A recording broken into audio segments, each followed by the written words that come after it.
Hello বন্ধুরা, যাদের জন্ম 90-এর দশকে আর যারা গ্রামে বড় হয়েছেন তারা এই ভিডিওটার সঙ্গে 100% রিলেট করতে পারবেন। আজকের দিনে চারিদিকে মোবাইল, ইন্টারনেট, স্মার্টফোন, বিদ্যুৎ সবকিছুই আছে, কিন্তু 2000 সালের দিকে গ্রামের অবস্থা একেবারে আলাদা ছিল। তখন সন্ধ্যা নামলেই পুরো গ্রামটা অন্ধকারে ঢেকে যেত, আর এই অন্ধকার রাতে আমরা যেতাম আম কুড়াতে। আর তখন লাইটও ছিল না, সেজন্য আমরা এক অসাধারণ দেশি হ্যারিকেন বানাতাম।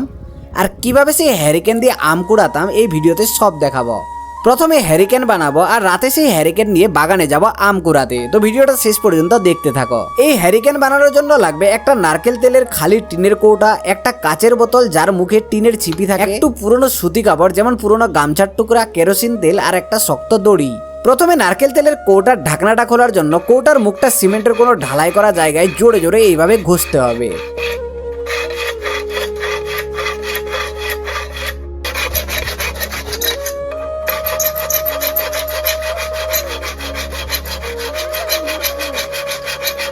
আগে এইরকম ঘষতাম নলকূপের মেঝে করা থাকতো সেখানে, কিন্তু এখন ইলেকট্রিক পোল আছে তাই এটাতেই ঘষছি। কিছুক্ষণ ঘষলেই দেখবে কৌটার এজগুলো এইরকম একটু একটু করে ফাঁকা হয়ে যাবে।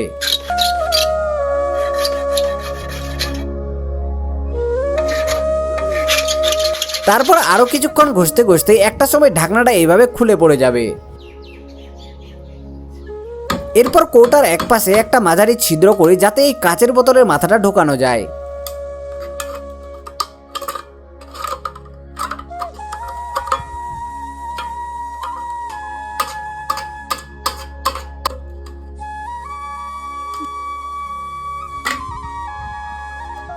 তারপর সুতির কাপড়টা এইভাবে ঘুরিয়ে ঘুরিয়ে বানায় একটা সলতে, আর সেটা ছিপির মাঝখানে ফুটো করে গুজে দিয়ে বোতলের ভেতরে ঢালি কেরোসিন তেল।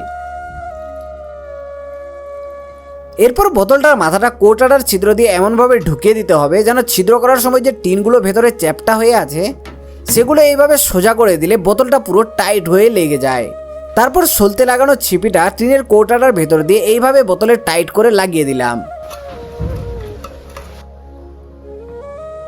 নেক্সট কাজ হচ্ছে হাত দিয়ে ধরে নিয়ে যাওয়ার জন্য বোতলটা আর কৌটাটাকে দড়ি দিয়ে শক্ত করে এইরকম ভাবে বাঁধা। তাই দড়িটা নিয়ে প্রথমে কাচের বোতলটার মুখটাতে এইভাবে বাঁধলাম, আর সেই দড়িটা দিয়ে আবার টিনের কৌটাতে খুবই টাইট করে এইভাবে বেঁধে দিলাম। এখন শুধু রাত হওয়ার অপেক্ষা, রাতে যাব আম কুড়াতে।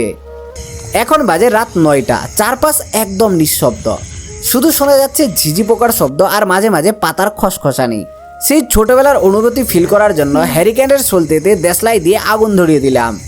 এবার ধীরে ধীরে আমের বাগানের দিকে হেঁটে যাচ্ছি।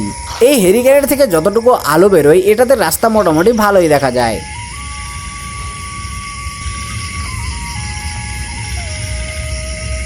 এখন পৌঁছে গেছি আমাদের আমের বাগানে, আর এই আলোতেই খুঁজে খুঁজে দেখি কোন গাছের নিচে পাকা আম পড়ে আছে।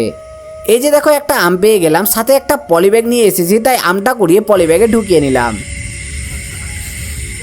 সামনে দেখি আর একটা আম, তারপর আরো একটা, এইভাবে দেখতে দেখতে 6টা পাকা আম কুড়িয়ে নিয়ে সেই ছোটবেলার স্মৃতিগুলো মনে করতে করতে বাড়ি চলে এলাম। এই দেশি হ্যারিকেন, এই অন্ধকার রাত আর এই আম কুড়ানোর আনন্দ টাকা দিয়ে মাপা যায় না। তোমাদের মধ্যে কারো যদি এরকম কোনো অভিজ্ঞতা থাকে তাহলে অবশ্যই কমেন্টে জানাও। আর যদি এই ভিডিওটা ভালো লাগে তাহলে লাইক করে বন্ধুদের সঙ্গে শেয়ার করো যাদের সঙ্গে ছোটবেলায় আম কুড়িয়েছ।